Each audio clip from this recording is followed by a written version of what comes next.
Black on them. Greater N.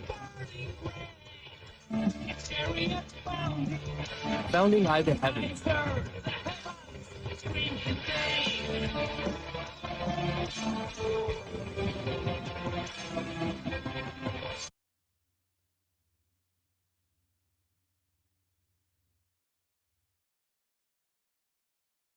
Hello everyone and welcome back to a new video in which we will start talking about the factions of the Dawnless Days, a mod for Total War Attila that transports us to the world of the Lord of the Rings setting and which should be released as a campaign by the end of this year. Before we begin, some necessary clarifications. The moders have not yet announced a precise date, as they are modders and work for free in their spare time. Indie, and I repeat, indie does not refer to the type of video game. If there is a delay, let's not cover them with contagion. They do it for passion and we can only thank them. It is still a development work, so there may be some differences regarding when the campaign will be released. If you want, the team needs some people to contribute to the mod. They are looking for certain figures that you can see in their Discord. I'll leave the link in the description. In the description I'll also leave you the link to the Nexus mod to download it, reminding you that at the moment you can have fun playing single battles, or with friends. On the channel you can also find, if you need it, the video on how to install the mod. You'll find the link in the description. As always, let me know your opinions with the comments and leave a like if you enjoyed the video. Thanks to all of you.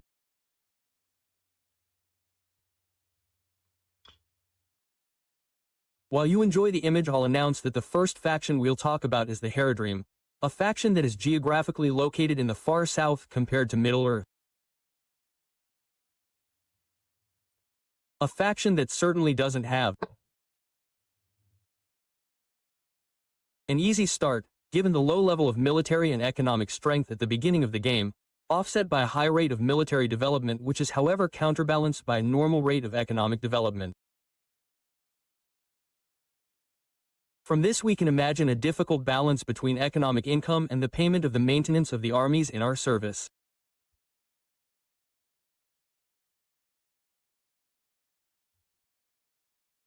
I speculate, but it's really just a personal hypothesis, facing the campaign with only a few armies with elite units to launch into assaults and conquests, flanked by other armies composed of lower-ranking units and therefore lower maintenance costs to be positioned strategically or in recently conquered settlements to change public order or to be left to garrison in strategic areas to avoid unfortunate enemy attacks, while our main armies are elsewhere, thus avoiding problems in our rearguard provinces which are perhaps those that ensure us the greatest economic income.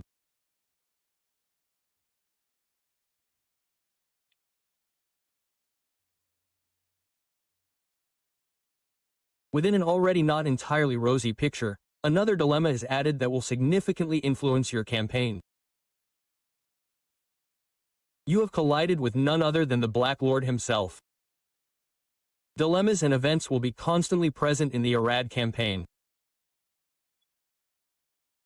As a player you will have to choose whether to be loyal to your people and risk war against Mordor or to appease Sauron and earn his favor by completing his missions. A choice that could compromise your generals and your control over your people, who will become increasingly disillusioned with your leadership. Let's try to understand all this. Assuming I'm able to give you an interpretation, of course. At my advanced age, my neurons are increasingly fewer and less capable of processing. In short, if all goes well, really well, at most I would have a Pentium left in my head. Getting serious, it seems to me that playing this faction will involve a series of scripts in which we will have to play a subtle political game. Siding immediately against Mordor would lead us to a clash in which our faction, still too weak, would be defeated by a faction capable of fielding armies perhaps without too many elite units, but in numbers such that it would be difficult to resist without too much damage. On the other hand, prostrating ourselves too much to Sauron would lead us to a loss of authority, both towards the generals and towards the people, with heavy penalties to public order, and the generals who lose loyalty towards us would end up rebelling with their entire army. So what to do, someone would have said. In my opinion, an initial approach of balance that partly satisfies Mordor, but balancing it in such a way as to avoid internal problems, until sufficiently settled both territorially and therefore economically and militarily and with a good level of loyalty and public order, we will arrive at making the final decision with or against Mordor. In short, a policy of balance like that at the time of the Italian lordships, clearly, and obviously orchestrated by a Florentine like Lorenzo the Magnificent. Okay, isn't all this enough for you? Do you think that the challenge is all this and nothing more? So let's add another variable. Harad, as we can see from the image, is the southernmost faction on the map, so in theory it would have a secure border to the south, since the map doesn't go beyond that. And here you will say very well, having identified the non-threat, let's focus on the real ones. No. You would like it because making a comparison with ROM 2 there will be another surprise. I imagine that many of you will have played the Rise of the Republic DLC campaign in ROM 2. Well, in that campaign, for example, Celtic invasions periodically arrive from beyond the Alps. So, dear modders, don't do it. We expect similar mechanics, dear strategists. So prepare appropriate defenses for your settlements further south, reinforcing the garrisons with dedicated buildings or with a strategically positioned army to oppose these invasions.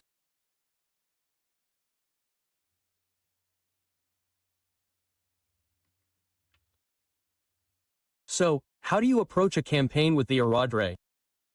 Initially, it will be necessary to try to establish dominance over the entire area of Harad. This will inevitably lead us to clash with the Arandor and Mahud corsairs, but also to conquer each tribe that will unlock access to unique units such as the Mumakil, for example. We will then have to deal with managing the delicate political balance with Mordor, so as not to risk a conflict, when at least initially we would not be ready, and above all we will have to develop and increase our economic capabilities which are initially low and therefore allow us to construct buildings, recruit armies, new units and be able to maintain them. So it will be very interesting and important to observe the technology screen and decide which of them to research initially. In my opinion, even though I do not know the screen, at the moment I would say that I would initially research those technologies that will increase the economy, for what was said before, and that perhaps also improve public order to best balance the political choices towards Mordor, which initially should be aimed at keeping it friendly with us. However, we will have at least one positive aspect.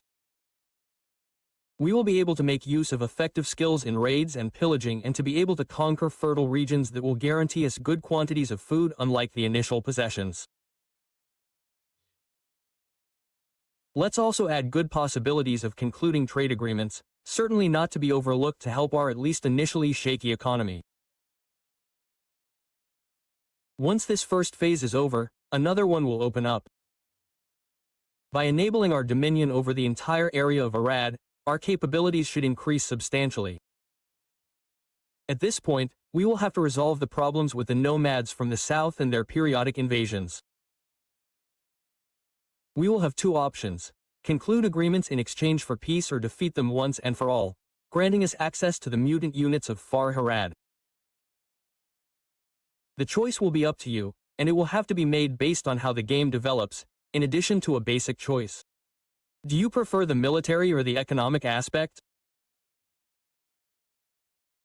We will then have to face the most difficult choice and challenge that will determine the future and probably the outcome of the game. At this point, having consolidated our position in the south, we will have to face a war against another great empire. To the north of our borders we have Gondor and Mordor. Face Gondor, Mordor, or both? Personally, the latter option is the one I would not like and that I would try to avoid. Harad will always fight for independence.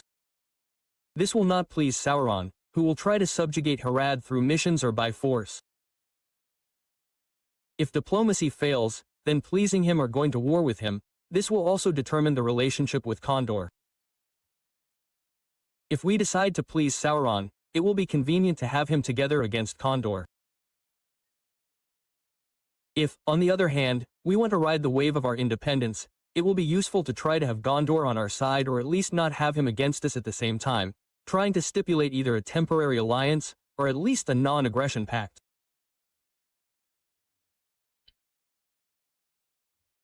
In any case, the mechanics that govern our relations with the Black Lord will force us to keep a close eye on our faction to avoid potential unrest in civil war, legacy, public order, and character loyalty.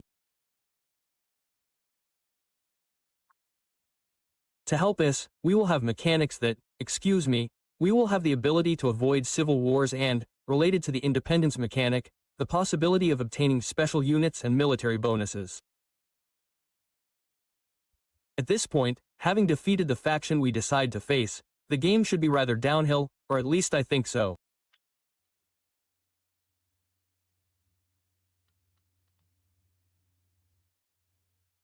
A very interesting faction. I have avoided talking about the roster available to the Aerodream, which I will do in future videos in order not to make it too long and also because the rosters may change when the campaign comes out.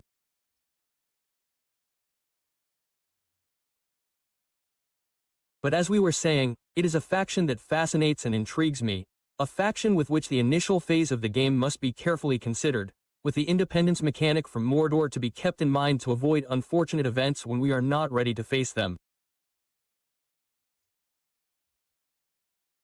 A faction with which we will have to operate by balancing and maximizing the potential of an economy that is certainly not solid, challenging us to carefully choose the buildings to construct and how to build and maintain our armies. Well, this was the first video on the factions of the Dawnless Days. I hope you enjoyed it. Let me know in the comments what you think. It is a setting that you like. That seems to describe well enough the challenge that awaits us with the Aerodream. I await your opinions. I hope to continue to bring you more videos of this kind with the time that I have available. Thanks everyone for watching this video. Leave a like if you enjoyed it. Old bastard.